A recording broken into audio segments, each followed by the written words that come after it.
Welcome to Radha channel. ನೋಡಿ, ನಾನಿವತ್ತು ಮೆಂತ್ಯ ಲೇಹ ಮಾಡಿ ತೋರಿಸ್ತಾ ಇದ್ದೆ. ನೋಡಿ, ಒಂದು ಲೋಟ ಫಸ್ಟ್ ಸಾಧಾರಣ ಒಂದು ದೊಡ್ಡ ಲೋಟದಲ್ಲಿ ಒಂದು ಲೋಟ ಫಸ್ಟ್ ಮೆಂತ್ಯ ರಾತ್ರಿ ನೆನೆಸಿ ಇಟ್ಕೊಂಡಿದ್ದೆ. ಲಾಯ್ಕ್ ಮಾಡಿ ತೊಳೆದು ಇದನ್ನೀಗ ಕುಕ್ಕರಲ್ಲಿ ಬೇಯಿಸ್ಕೊಂಬ. ಫಸ್ಟಿಗೆ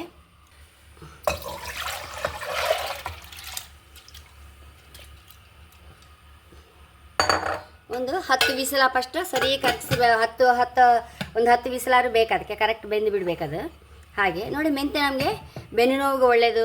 ಮತ್ತು ಬಾಣಂತಿಯರಿಗೆ ಹಾಲು ಹೆಚ್ಚಾಗಲಿಕ್ಕೆ ಅಗತ್ಯ ಕೊಡ್ತಾರೆ. ಖಂಡಿತ ಈ ಲೇಹ ತಿಂದರೆ ಬಾಣಂತಿಯರಿಗೆ ಹಾಲು ಹೆಚ್ಚಾಗಿ ಆಗುತ್ತಂತೆ. ಮತ್ತು ಈಗ ನಿನ್ನೆ ಒಬ್ಬರು ಕಾಮೆಂಟ್ ಮಾಡಿದರು, ಪ್ರಾಯದವರಲ್ಲಿ ಲೇಹ ಎಲ್ಲ ತಿನ್ಬೋದಾ ಅಂತೆ. ಖಂಡಿತ ತಿನ್ಬೋದಮ್ಮ. ಮೆಂತ್ಯ ನಮಗೆ ಎಷ್ಟು ಆರೋಗ್ಯಕ್ಕೆ ಒಳ್ಳೆಯದಲ್ಲ. ಮತ್ತು ನಿನ್ನೆ ನಾನು ತೋರಿಸಿದ್ದು ಆ ತೆಂಗಿನ ಹೂವಿದು ಮೊನ್ನೆ, ಅದು ಸಹ ಚೊಗುರು ಕೈ ವಿಷ ಅಲ್ಲ, ಅದು ಚೊಗುರು ಅಂದರೆ ಚೊಗುರು. ಅದು ನಮ್ಗೆ ಆರೋಗ್ಯಕ್ಕೆ ಎಷ್ಟೋ ಒಳ್ಳೆಯದು. ಮತ್ತು ಅದರಲ್ಲೆಲ್ಲ ಇರೋದೆಲ್ಲ ನಮಗೆ ಆರೋಗ್ಯಕ್ಕೆ ಬೇಕಾಗುವ ವಸ್ತುಗಳೇ ಇರೋದು. ಒಂದೊಂದು ಚಮಚ ತಿನ್ನೋದ್ರಿಂದ ನಮ್ಗೆ ಆರೋಗ್ಯಕ್ಕೆ ಒಳ್ಳೆಯದೇ ಬಿಟ್ಟರೆ ಕೆಟ್ಟದಂತೂ ಏನಿಲ್ಲ. ಈ ಲೇಹ ಸಾಯಿಗೆ ಮಕ್ಕಳು ಸಹ ತಿನ್ಬೋದು, ಅಷ್ಟು ರುಚಿಯಾಗುತ್ತೆ. ಬರ್ಫಿ ಕಣಂಗೆ, ತೆಂಗಿನಕಾಯಿ ಬರ್ಫಿ ಕಣಂಗೆ. ಹಾಗೆ ಲೇಹಗಳೆಲ್ಲ ಖಂಡಿತ ಎಲ್ಲರೂ ತಿನ್ಬೋದು ಅಂತ ನಾನು ಹೇಳೋಕ್ಕೆ ಇಷ್ಟಪಡ್ತೇನೆ.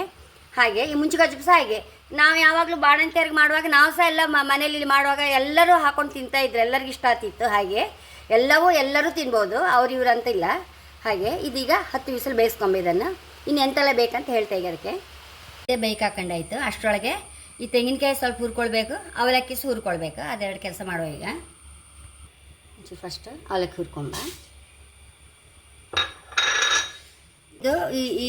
ಇದೊಂದು ಬರ್ಫಿ ಥರ, ತೆಂಗಿನಕಾಯಿ ಬರ್ಫಿ ಥರ ಆಗಿ ಅಷ್ಟು ಪರಿಮಳ ಆಯ್ತು. ಮೆಂತ್ಯ ಸಹ ಸಿಕ್ಕುವುದಿಲ್ಲ ನಮಗೆ. ಎಲ್ಲರೂ ಬಾಣಂತಿಗಳು ಮಾಡಿದ್ದನ್ನು ಮನೆಯವ್ರ ಮಂದಿ ಪೂರ ತಿಂದು ಕಾರ್ಯ ಪುನರನೆ ಮಾಡಿದ್ದವರು. ನನ್ನ ಅತ್ತಿಗೆ ಮಗಳು ಹೇಳಿಕೊಟ್ಟದ್ದು ನನಗೆ. ಹಾಗೆ ಅಷ್ಟು ರುಚಿ ಆಗುತ್ತಂತೆ. ಮತ್ತು ಎಲ್ಲಕ್ಕಿಂತ ಕೆಲವರಿಗೆ ಹಾಲೇ ಆಗೋದಿಲ್ಲಲ್ಲ ಅಂಥವ್ರು ಇದೊಂದು ಲೇಹ. ಕೆಲವರು ಮೆಂತ್ಯ ಲೇಹ ಹಗಲಿಗೆ ತಿಂದರೆ ರಾತ್ರಿ ಶುಂಠಿ ಲೇಹ ತಿಂತಾರಂತೆ. ಕೆಲವರು ಡ್ರೈ ಫ್ರೂಟ್ಸ್ ಗೋಂದು ಲಡ್ಡು, ಕೆಲವರು ತೆಂಗಿನ ಹೂವಿನ ಲೇಹ 40 ದಿವಸ ಆದಮೇಲೆ ತಿನ್ನುವಂಥದ್ದು ಇದೆಲ್ಲ. ಹಾಗೆ ಕೆಲವರು 3 ನಮೂನಿ, 2 ಲೇಹಗಳು, ಶುಂಠಿ ಲೇಹ, ತೆಂಗಿನ ಹೂವಿನ ಲೇಹ, ಮೆಂತ್ಯ ಲೇಹ ಮತ್ತು ಡ್ರೈ ಫ್ರೂಟ್ಸ್ ಲಡ್ಡು ಎಲ್ಲ ಮಾಡಿಕೊಂಡು ಒಂದೊಂದು ಟೈಮಿಗೆ ಹೊತ್ತೊತ್ತಿಗೆ ತಿಂತಾ ಬರ್ತಾರೆ. ಹಾಗೆ ಕೆಲವರು ಏನು ಕುಡ್ದಿದ್ದವರು ಯಾವ್ದಾರು ಒಂದು 2 ಐಟಮ್ ಮಾಡಿಕೊಂಡು ಹಗಲಿಗೊಂದು ರಾತ್ರಿ ಒಂದು ತಿಂತಾರೆ. ಹಾಗೆ ನಾನು ಯಾವ್ದು ಬೇಕಾದ್ರೆ ಯಾವ್ದು ಸುಲಭ ಮಾಡ್ಕೊಳ್ಲಕ್ಕ ಬಾಣಂತಿಯರಿಗೆ ಅಂತೂ ಬಾಣಂತಿಯರಿಗೆ ಅಗತ್ಯ ಕೊಡುವಂಥದ್ದು ಈ ಲೇಹಗಳು. ಹಾಕೊಂಬ.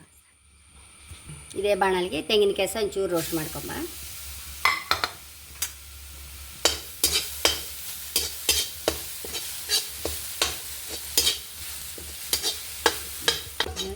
ಹೆಚ್ಚು ಹುರಿದು ಬೇಡ, ಸ್ವಲ್ಪ ಹೀಗೆ ಒಂಚೂರು ಕಲರ್ ಚೇಂಜ್ ಆದರೆ ಸಾಕು.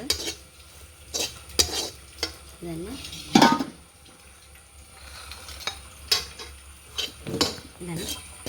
ಪ್ಲೇಟ್ಗೆ ಹಾಕೊಂಬ.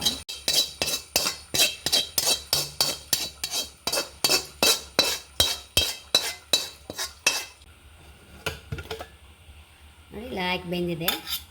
ಈ ನೀರು ಸಮೇತ ಬಾಣಲೆಗೆ ಹಾಕೊಂಬ. ನೋಡಿ, ಇಷ್ಟಕ್ಕೆ ಹೆಂಗು 2 ಲೋಟ ಬೆಲ್ಲ ಬೇಕಾಗ್ತದೆ. 2 ಲೋಟ ಬೆಲ್ಲ ಹಾಕೊಂಬ.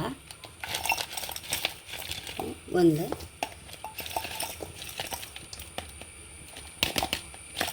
ಲೋಟ ಬೆಲ್ಲ ಹಾಕಿದ್ದೆ. ಇದೀಗ ಮಚ್ಚಿ ಸ್ವಲ್ಪ ಪಾಕ ಬರುವಾಗ ಉಳಿದ ಐಟಮ್ ಹಾಕೊಂಬ. ತೆಂಗಿನಕಾಯಿ ಮತ್ತು ಅವಲಕ್ಕಿ ಹುರಿದಿತ್ತಲ್ಲ ಆಗ ತೋರಿಸ್ದೆ. ತುಪ್ಪ ಹಾಕೊಂಬ. 1 ಟೇಬಲ್ ಚಮಚ ಫಸ್ಟ್ ಅವಲಕ್ಕಿ ಹಾಕೊಂತ ಇದ್ದೆ.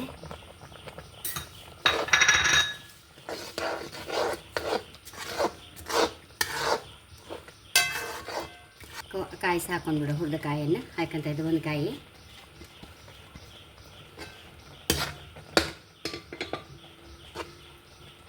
ಒಂಚೂರು ತುಪ್ಪ ಹಾಕೊಂಬ. ಇದನ್ನೆಲ್ಲ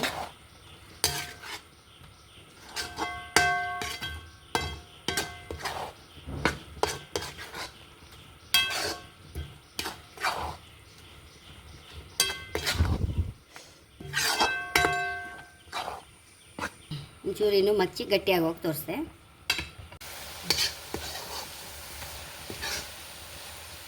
ಒಂಚೂರು ತುಪ್ಪ ಹಾಕೊಂಬ. ಲೇಹ ಅಂದರೆ ತುಪ್ಪಗಳೇ ಜಾಸ್ತಿ ಬೇಕಲ್ಲ, ಹಾಗೆ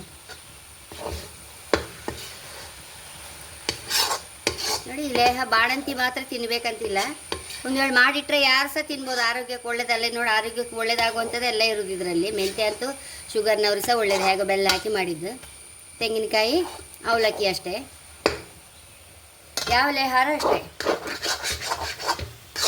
ಯಾರು ಸಹ ತಿನ್ಬೋದು, ಬಾಣಂತಿಯೇ ತಿನ್ಬೇಕಂತಿಲ್ಲ.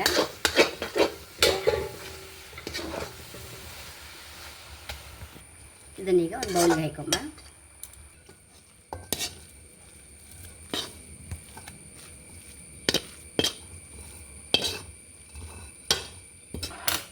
ನೋಡಿ, ಮೆಂತ್ಯ ಲೇಹ ಬಾಣಂತಿಗೆ ಅಗತ್ಯ ಬೇಕಾಗಿರೋ ಮೆಂತ್ಯ ಲೇಹ ರೆಡಿಯಾಗಿದೆ. ಅಲ್ಲಿಗೆ ನಾನು ಹೇಳೋದಿಷ್ಟೇ ಫ್ರೆಂಡ್ಸ್, ಬಾಣಂತಿ ಸ್ಟಾರ್ಟ್ ಆದಿಂದಲಾಗಾಯಿತು ಓಮ ಮತ್ತು ಬೆಳ್ಳುಳ್ಳಿ ಹೊಡಿ ಮಾಡ್ಕೊಂಡು ತಿಂತಾರೆ. ಆಮೇಲೆ ವಾಂಟೆ ಹುಳಿ ಸಾರು ಅದು ಮಾಡಿ ತೋರಿಸಿದೆ. ಇನ್ನು ನಿಧಾನಕ್ಕೆ ಮುಂಚಿ ಕಜುಪು ಸಹ ಮಾಡಿ ತೋರಿಸಿದೆ. ದಿನಾ ಮುಂಚಿ ಕಜುಪು ಒಂದು 2 ಹೊತ್ತು ಊಟ ಮಾಡಿದೆ ಅದರಲ್ಲೇ. ಮತ್ತು ಒಂದು 15-20 ದಿನ ಆದ ಕೂಡಲೇ ಪದಾರ್ಥ ಎಲ್ಲ ಈ ಹೀರೆಕಾಯಿ, ಪಡವಲಕಾಯಿ ಅಂಥದ್ದೆಲ್ಲ ಪಲ್ಯ ಮಾಡಿ ತೋವೆ ಮಾಡಿ ಕೊಡ್ತಾರೆ. ಈ ಲೇಹಗಳು ಮಾತ್ರ 40ನೇ ದಿವಸದಿಂದ ಸ್ಟಾರ್ಟ್ ಮಾಡೋದು. ಎಲ್ಲ ಲೇಹಗಳು, ಶುಂಠಿ ಲೇಹ, ಮೆಂತ್ಯ ಲೇಹ, ಇದು ತೆಂಗಿನ ಹೂವಿನ ಲೇಹ ಮತ್ತು ಗೋಂದ್ ಲಡ್ಡು, ಅದು 4 ಐಟಮ್.